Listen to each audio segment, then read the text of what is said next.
Hey quilting friends, today I'm prepping a quilt to be bound. I just got this back from the quilters last week. I'm excited to get it bound. This is a project that has been in my to-do pile for a long time, and I finally got it all finished, ready to go to the quilters, and the quilter was so fast, and I was so glad because I want to get it done so I can give it as a gift. So the first thing I'm doing is just trimming off the excess. She just put, the batting was as wide as it was. So there's plenty of extra batting on this one side. And then, of course, to send it to the long arm quilter, um, you need 3 or 4 inches all the way around so they can attach it to their machine.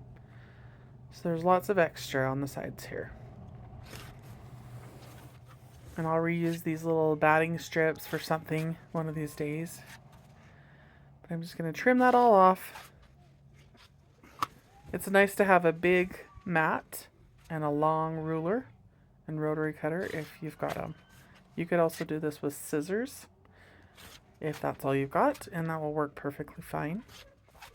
I had to cut out a little part of this because I I did this on my kitchen table, and when I flicked the quilt like that to get it straight, it hit my light above the table, so I had to cut that part out.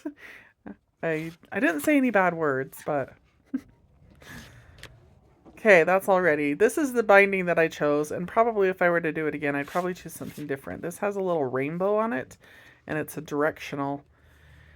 So it makes it a little bit harder when I'm putting the binding together, but I'm just squaring this up. So I cut off the selvage, and then I'm squaring up the sides also, so that everything has nice, beautiful 90-degree angles. And then I'm making a bias binding, and so I'm actually going to cut right on the 45 here. So I just make that bias. I'm going to make the first bias cut, and then I'm going to go from either side. There's lots of ways that you can do this, and you don't have to do a bias binding. You can do a straight binding. I prefer bias. I feel like it's a little easier to work with. So I'm just cutting that 45, and then I'm going to take, because it's such a large piece on that one side, I'm going to fold that. I'm folding it on the bias. That was a little hard to see how I folded that. On the other one, it should show it better. But I'm just cutting little strips, and I don't make them too small, so that's about as small as I would make it. And then I just folded that bias onto itself, and you can fold this as many times. You're still going to have that same angle there.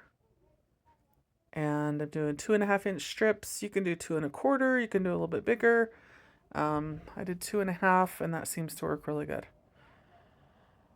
And I didn't cut this entire piece because it made plenty. I probably cut it just a little bit too wide.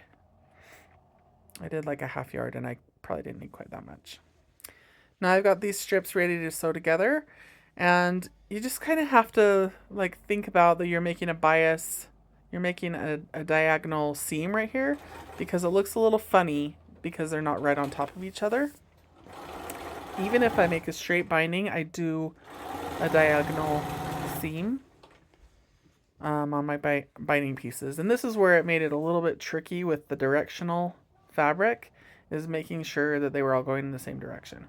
And maybe that didn't matter too much, but I did make sure that they were all going the same way. I'm going to speed this up so you don't have to be bored. The one thing to remember is that you have to leave a 1/4 inch so it makes little V's when you put these pieces together. And then they will line up perfectly when you get that seam in. I just chain piece all of them through, and then I can just clip them apart, and it makes one long continuous binding piece. This is not the only way to do it. This is just the way that I do it. And then I press them in half with the wrong sides together. And as soon as I get all this pressed, this is going to be ready to go. This is one place where in quilting where I press my seam open, because I don't want the bulk of that seam in my binding. So again, I'm going to press that open. This actually goes pretty quick. It is sped up, but it doesn't take very long to make this binding.